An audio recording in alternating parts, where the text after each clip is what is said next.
Et salut à tous et bienvenue pour cette nouvelle vidéo, là en direct d'une convention à Romorantin. On est là pour tout le week-end.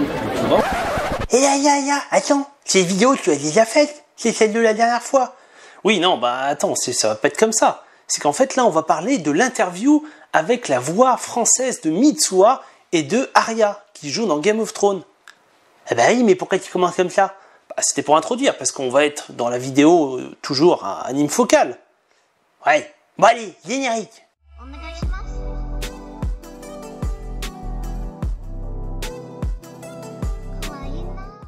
Bonjour, alors aujourd'hui on retourne à Anime Focal où j'ai eu l'occasion de rencontrer Alice Orsa pour une interview très spéciale où elle va nous raconter un petit peu son expérience en tant que comédienne de doublage. C'est parti!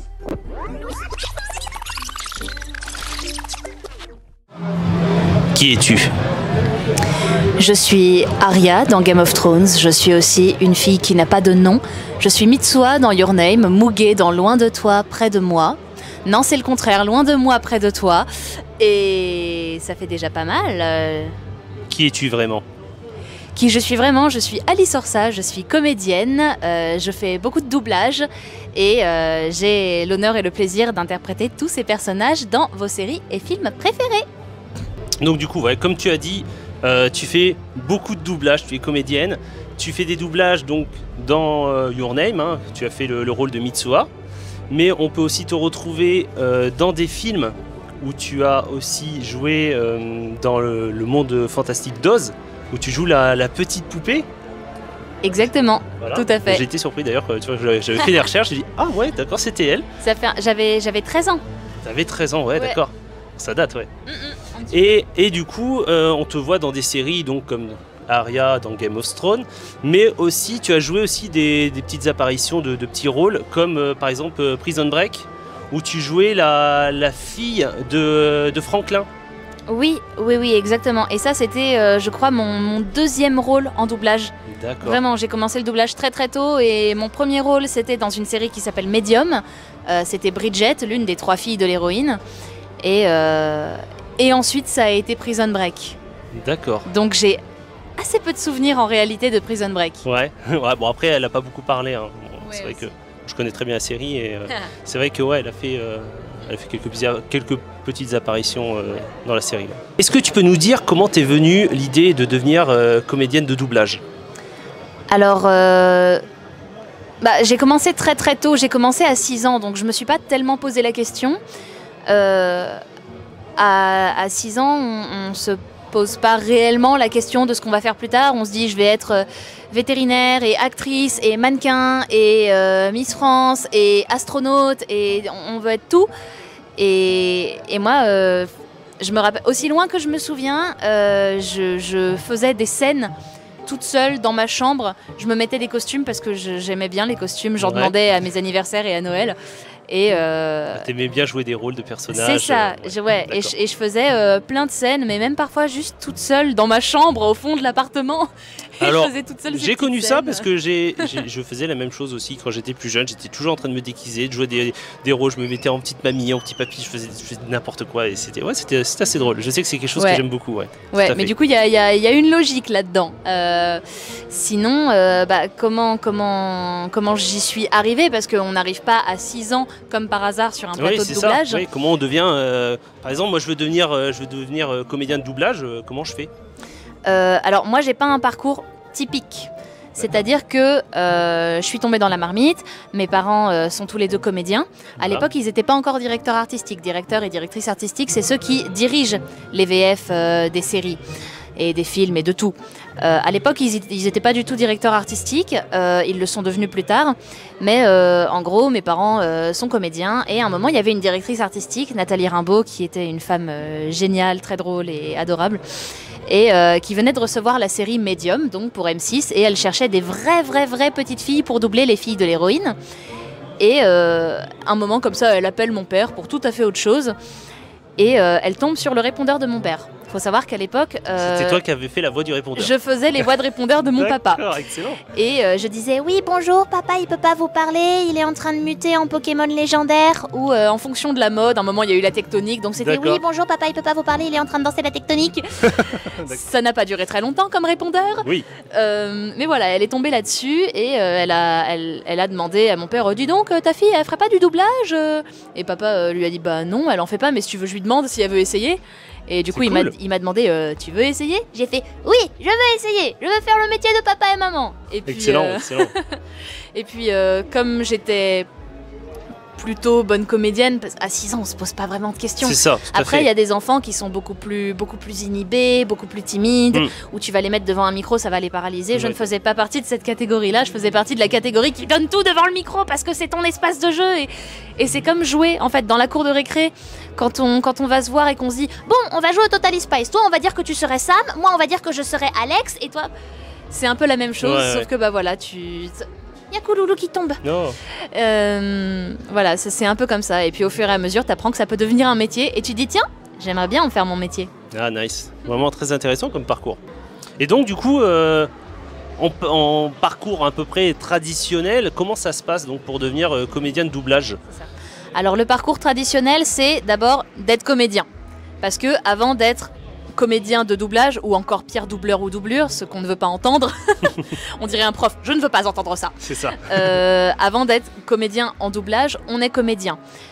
Pour ça, ça veut dire qu'on a une formation en théâtre, Oui, ou en qu'on théâtre. est...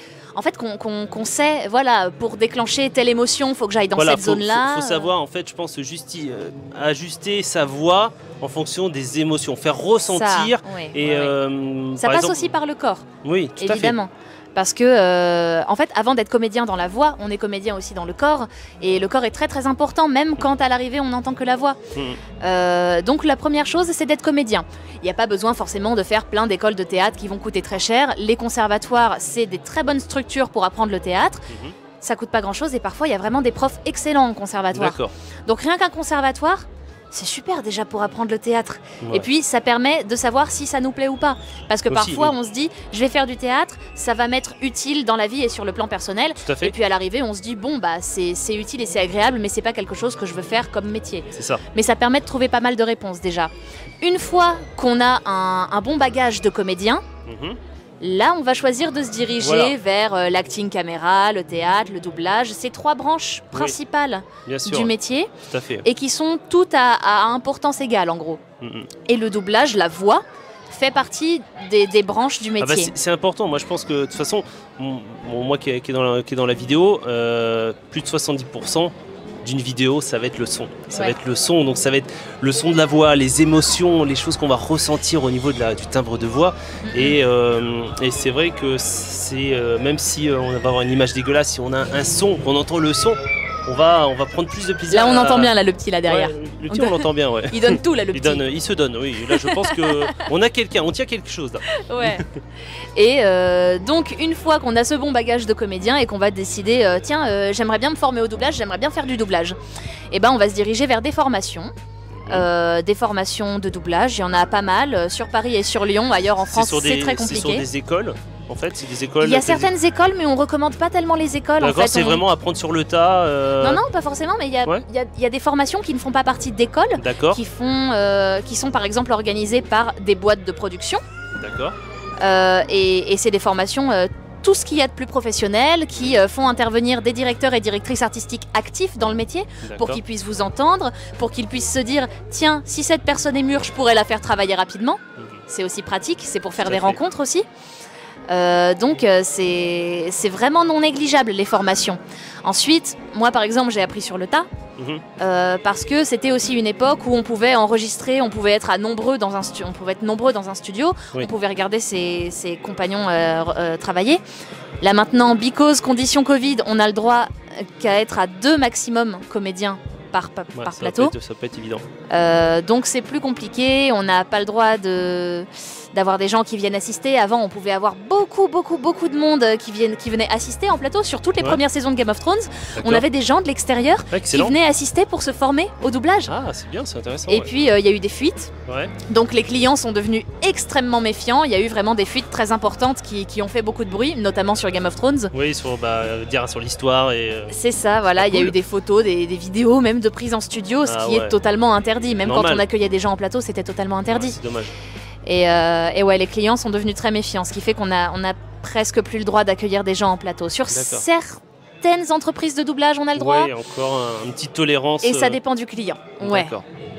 Alors, dis-moi, quel a été ton personnage que tu as pris le plus de plaisir à doubler? Je vais en dire plusieurs, mais je vais essayer d'être succincte, comme ça va être très clair. Ouais.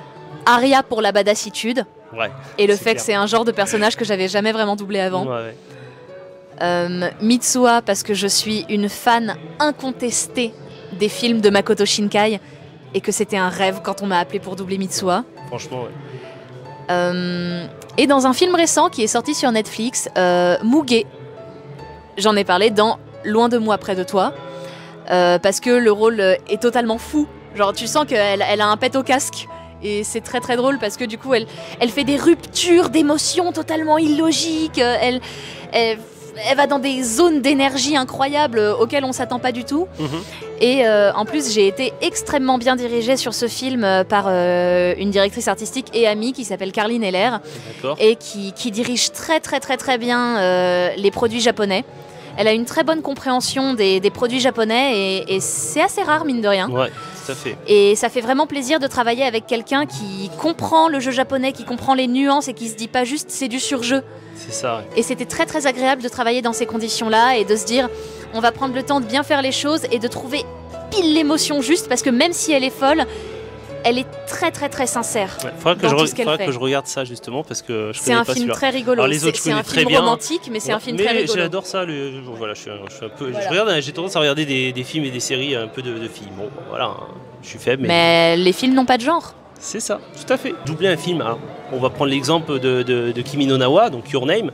Ça a été un travail sur combien de temps, grosso modo, pour doubler l'intégralité des voix de Mitsuha? Alors moi, en tant que comédienne, j'y ai passé une journée. D'accord, ce qui est très court. Oui, c'est assez court. En fait, faut vraiment enchaîner. On n'avait pas non plus l'impression de faire du travail d'usine, mais c'est pas un film où il y a de la parole tout le temps, où il n'y a pas d'instant de silence. Donc, c'est un film qui était, on va dire, moyennement bavard. Moyennement bavard, d'accord. Voilà, ensuite il y a des films extrêmement bavards et il y a des films très peu bavards avec beaucoup de moments de silence, de musique, où là sur le coup on va peut-être même passer moins d'une journée à enregistrer le rôle, même si c'est le rôle principal. Là il n'y a pas longtemps j'ai enregistré un film qui va sortir cet été sur Netflix qui s'appelle Words Bubble Up Like Soda Pop. C'est un film japonais aussi, d'animation japonaise avec plein de couleurs et tout. Et je fais l'un des deux rôles principaux, j'y suis restée qu'une matinée.